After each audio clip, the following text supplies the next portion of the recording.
Class. I'm your host, and today we are embarking on a literary journey across the Nusantara. The Nusantara, a term that refers to the Indonesia archipelago, is a true trove of diverse culture, language, and course literature and Islam. Each province has its own unique stories to tell, and today we are going to explore some of them. Let's start with the epic Ramayana and Mahabharata from Java. The ancient Indian epic have been adapted into Javanese culture, resulting in unique blend of storytelling that's both familiar and new.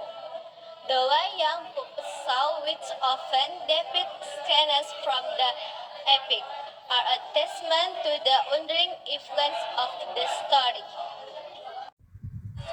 Moving east, we find the Ailagaligo from Sulawesi.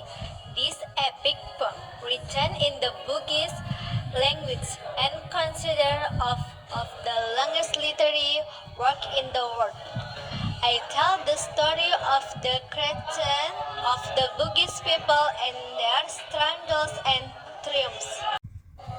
In Bali, we find the Lontaro Monastery belief books and contain everything from religious text to medical treatises. From history, Crystal the Pretty, this manuscript provides a fascinating glimpse into the rich cultural and intellectual life of the Danish people. And let's not forget the Pantun, a form of Malay poetry that's popular across the Nusantara, which is rhymed, quatrains, and if focus on love, nature, and moral lesson. The Pantun is beloved part of the region's literary heritage. These are just a few examples of the rich tapestry of literature that can be found across the Nusantara. Each work, each story, is a reflection of the people who created in trees beneath their homes, their dreams, and by exploring this work, we can gain a deeper understanding of the diverse culture that make up this beautiful archipelago. Now we are moving on to our Q&A segment. We have received some great questions from all listeners about Nusantara literature. Let's dive. Hello Nadia, what makes the wayang puppet show so special? Great question. The wayang puppet shows are special because they are not just a form of entertainment, but also a way of passing down moral and philosophical lessons. The story told in these shows often contain deep insight about life, making them a rich source of wisdom. Can you tell us more about the Ayla Galigo? Absolutely, the Ila Galigo is an epic poem from Sulawesi, written in the Bugis language. It's considered one of the longest literary works in the world, and it tells the story of creation of the Bugis people. It's a fascinating work that offers a glimpse into the rich cultural heritage of Sulawesi. What is a pantun? A pantun is form of Malay poetry that popular across the Nusantara. It consists of rhyme, quatrains, and often focus on themes of natural and moral lessons. The pantun is a beloved part of the region's literary heritage and is a great example of the beauty and depth Nusantara literature. What are some of the famous ancient in the Nusantara? The Ramayana and Mahabharata are two of the most ancient epic in Nusantara. The story, original from India, have been adapted the Rico in various forms across the regions. The Java version of the Ramayana, for example, has unique twists and turns that reflect the local culture and belief. There are also differences in the portrayal of the characters Srikandi in the Java version. There is story in Wayang Purwa or traditional Java shadow puberty that tells the transition of Srikandi into a man called the Bambang Kandihihawa Pon.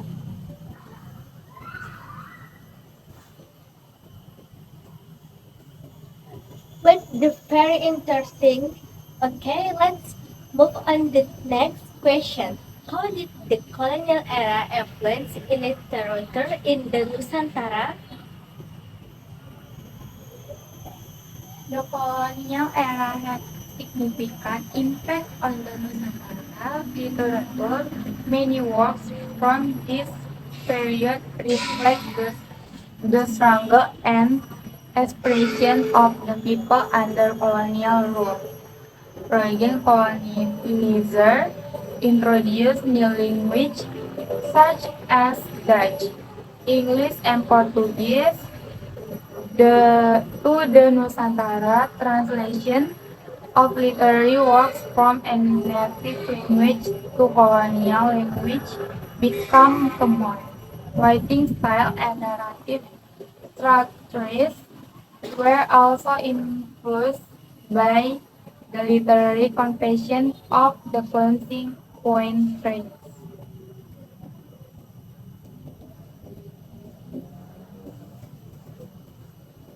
Can you name a few notable adorns from the post-colonial era?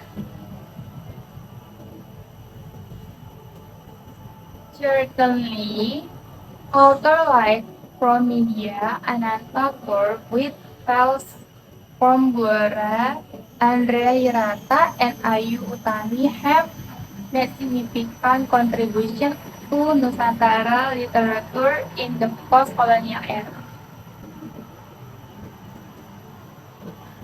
What are some common themes in the modern Nusantara literature? Modern Nusantara literature explores in wide range of themes, including education, gender, social inequality, and the struggle for independence. How does how this Nusantara literature reflect the region's different culture?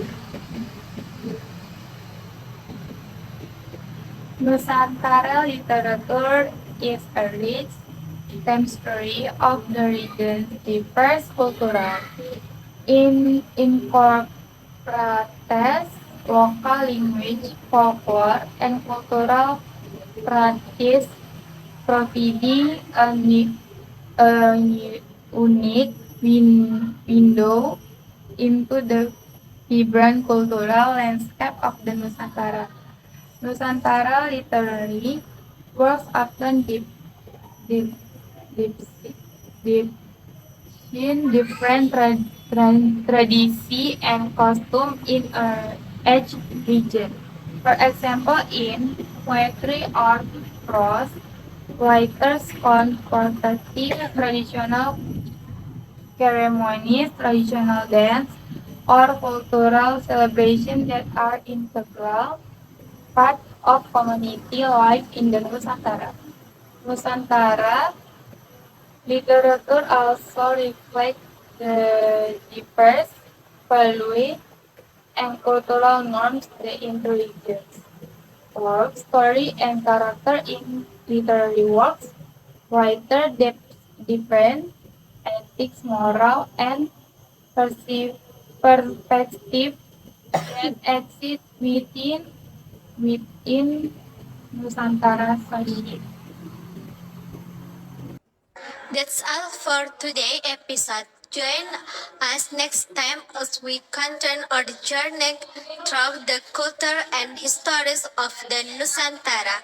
Until then, keep reading, keep exploring, and keep celebrating the rich diversity of our world. Goodbye for now.